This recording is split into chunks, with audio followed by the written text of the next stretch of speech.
Hello everybody, this is Toys R Us, and for this new figure unboxing and review we're going to be looking at the X-Transbots City Commander MX22CY figure. So what we're going to do with this video, we're going to have a look at the entire contents of the packaging. We're going to have a detailed look at him in both of his modes to help you decide how you want to display him. I'm going to do a comparison with his original Japanese, well, I suppose which the figure's based on, let's be honest, the homage to the Japanese eHobby exclusive Shining Magnus figure. And he's not going to fit on screen just yet, but I've also got the Takara Masterpiece Ultra Magnus figure, which we can do a comparison with as well. Now, a couple of things. First and foremost, I'd like to remind anybody who's not subscribed to this channel, if you'd like to hit that subscribe button for me now, please. And the other is to thank ShowZ, which is where this came from. And there's going to be a direct link in the description for yourselves to purchase one of these figures yourself. Anyway, onto the actual figure and the box first itself. The box is beautiful, simply stunning, great. I was going to say artwork, but if you have a look at it, it's not artwork. That is some actual product images, and it is a quite impressive figure, to be honest, which you'll see in a second. The box is beautiful, lovely sheen to it, and I just want to clarify here. You see, it says X-Transbots. So for those people who are watching this channel, or this video rather, and you're wondering why he's not called Ultra Magnus, because he's made by X-Transbots. That's a company that's not licensed by Takara or Hasbro, so they're not allowed to use the Ultra Magnus name, unlike YOLO Park and 3.0, etc. So this is what's known as a third-party company. So again, we've got some more product images there. There's the trailer, which he does come packaged in the robot mode, to be honest, but I've jumped the gun and I'll explain why in a second, and already got him in the trailer. We've got a battle scene on the back, which is very reminiscent of the old Generation 1 boxes.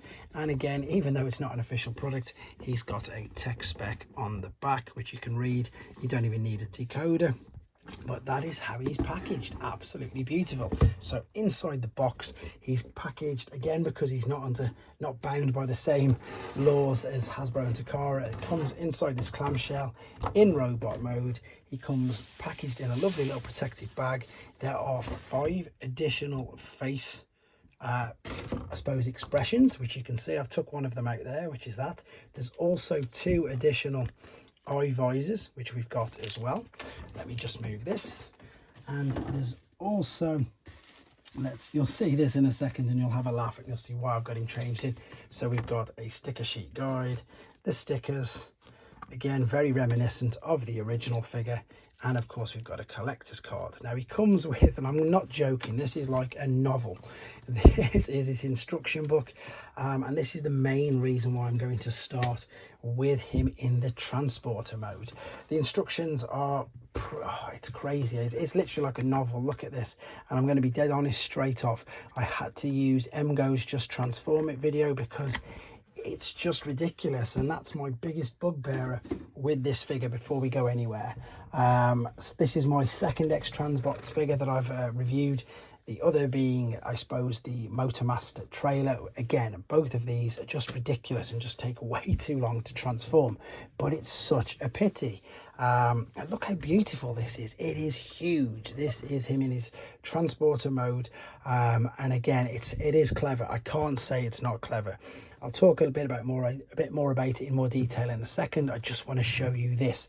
What I suppose the cleverest thing is, it's all one piece. I mean, you can probably tell under there the fact that it's translucent. There is a lot going on, an absolute abundance of things going on, to be fair. As I say, I'm not going to lie, it took me well over an hour to transform him, and that's the problem with it. It sucked the fun out of it for me. Now also, I didn't pop the gun in the top. I didn't, for some reason I just left it out because I wanted to show it you, but you could also attach the gun in there and it would, I suppose, fill in a little bit more of that gap, but it's not too detrimental. You can see though how lovely it is, and the fact that, you know, it's I suppose the thing about this particular figure is, if you're going to buy it, you're going to leave it in either or mode. It's not going to be one of them figures that you're going to take off the shelf, I would imagine. Completely correct me if I'm wrong, because of course the original mold, Commander Stack's been out for some time. I don't believe it's going to be a figure that you're going to be, you know, transforming lots to and from. Again, because of the transformation, but I mean, look how beautiful it is. It does have rubber wheels.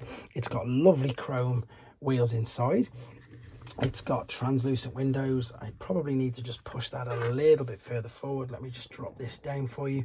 the cab itself, the transformation is so clever. This just folds out of basically nothing on the back of him. Now, unfortunately, I'm not going to do a transformation process video, probably because, if I'm being honest as well, I wouldn't be able to do a better one than what Emgo does anyway. So I'm just going to put a link for that as well in the description. Now, you can probably make out, now again, because it's all one piece, you can't take the cab off. It's completely attached.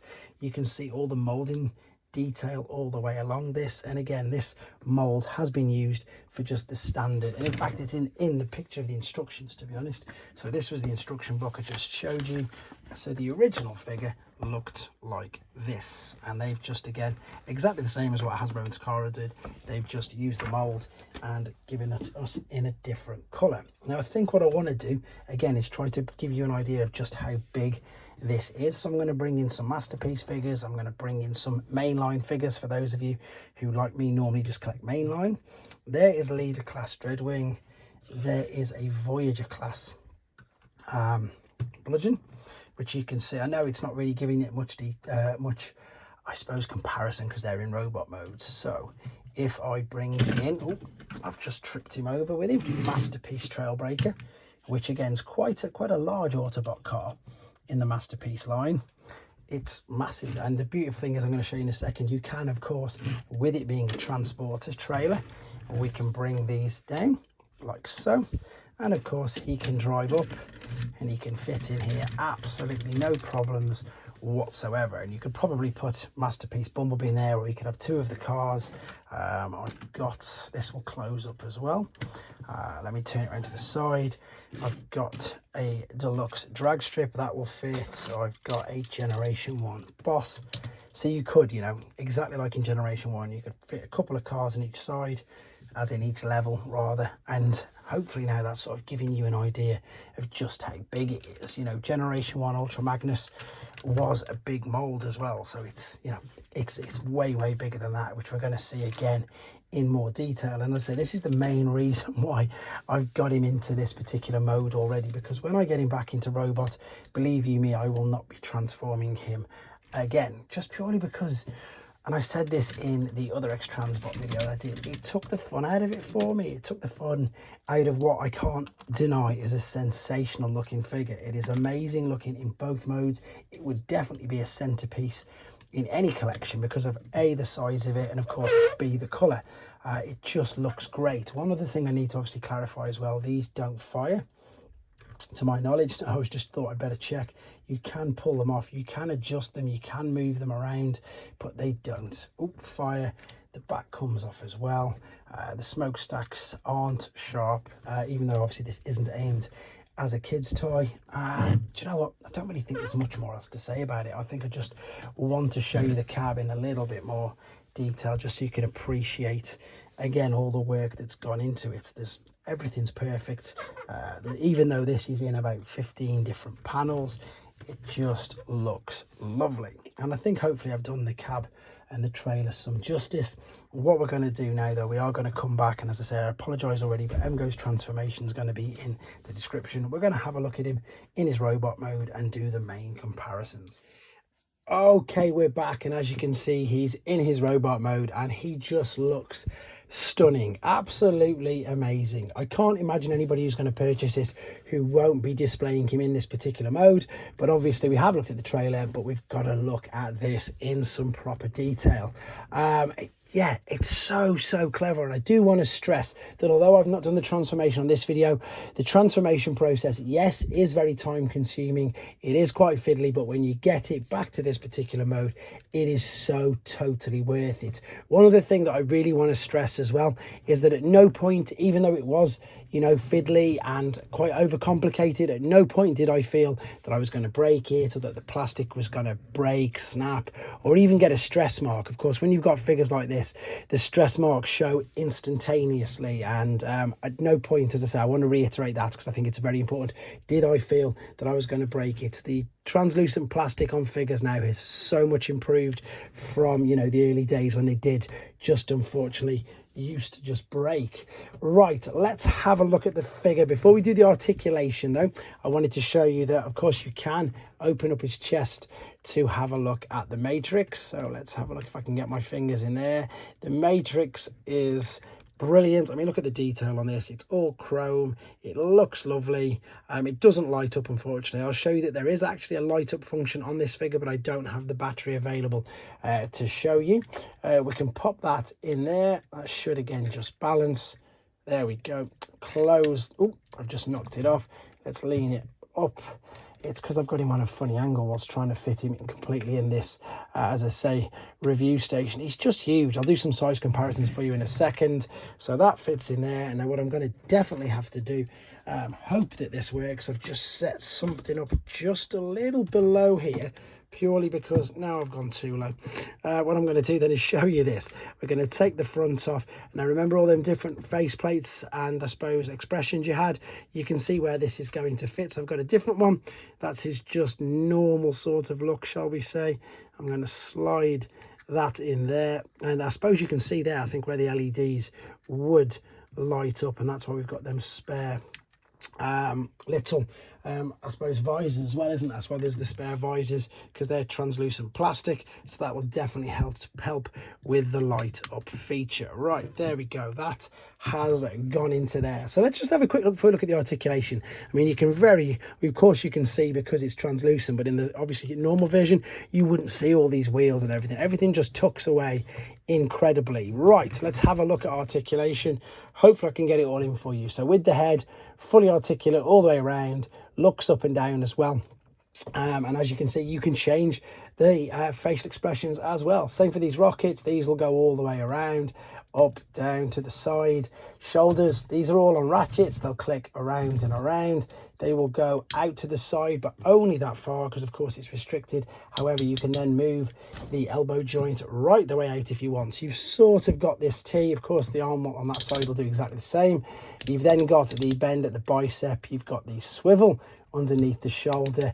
You've got fully articulate fingers. Again, if I bring this closer to you, you can see that every single one of these is articulate, and a thumb on pretty much all of the joints. So all of the metacarpals, isn't it? Yeah, tarsals in the feet, carpals in the hand. So all of them there are moving. And of course, now we can take the gun that I didn't put in at the top, but you can then take the handle, which is there, fold it out.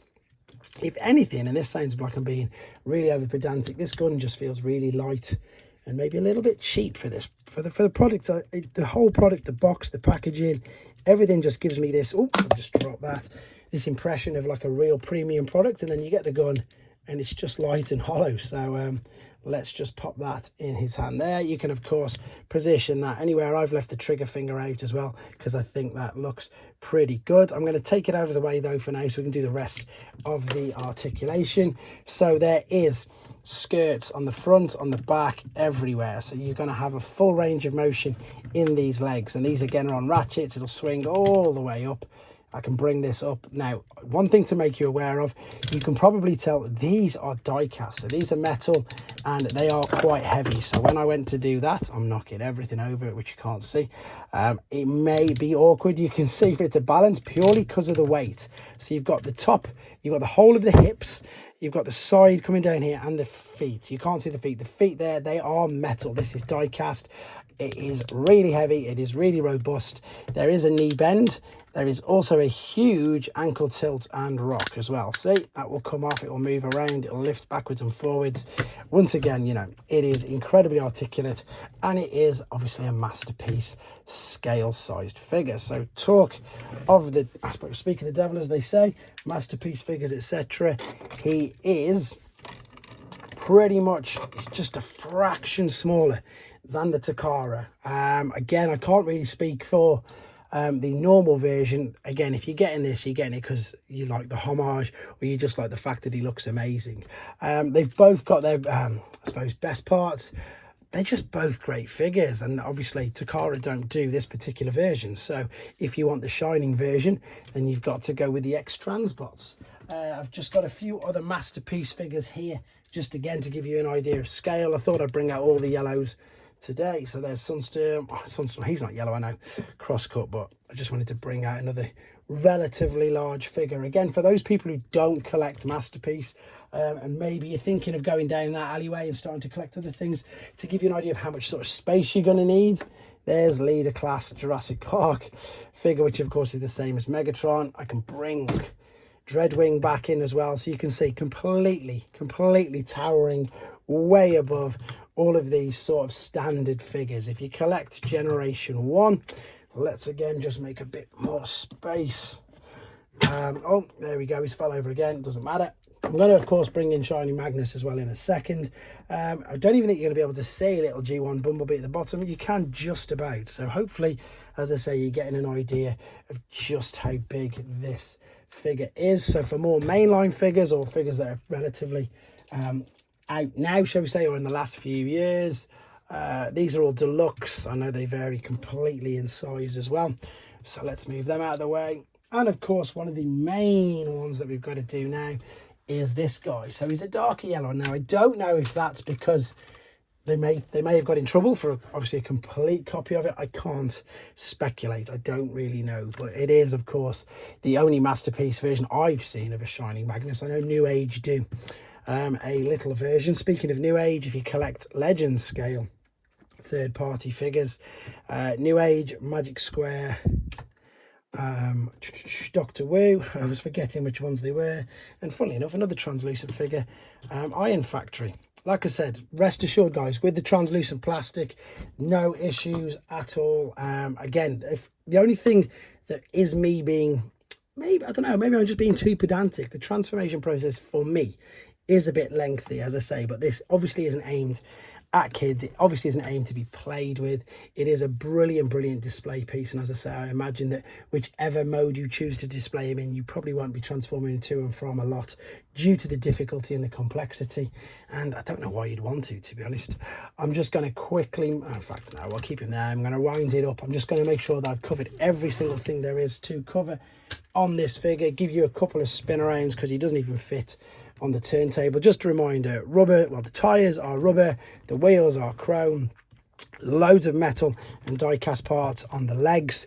Then you can put a battery in there to have his LED lights light up. And again, that's it. All I'm going to say about this is I want you to tell me what you think of it in the comments. There is going to be a direct link to purchase this if you want in the description. So once again, huge thank you to you guys for the support. Huge thank you to Show Z who shipped this out to me. And that is all I'm going to be saying on this really quite fantastic figure, in honesty, guys. Thanks for watching. Take care.